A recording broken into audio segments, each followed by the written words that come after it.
Kota Volchansk, Oblast Kharkiv, Ukraina digempur siang dan malam oleh unit utara Angkatan Bersenjata Rusia.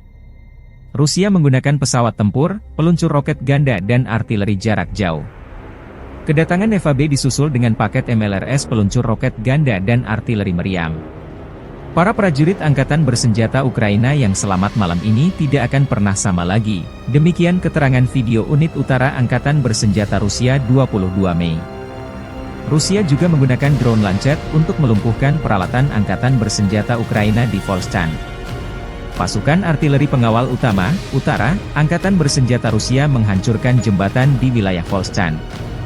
Serangan menghantam jembatan di sebelah timur Volchansk dengan sangat akurat, memutus salah satu jalur pasokan di seberang sungai untuk Angkatan Bersenjata Ukraina.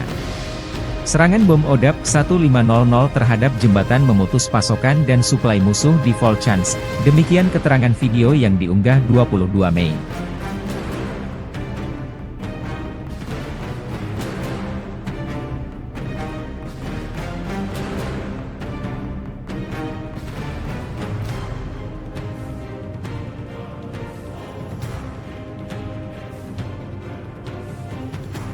Download Tribun X sekarang, menghadirkan lokal menjadi Indonesia.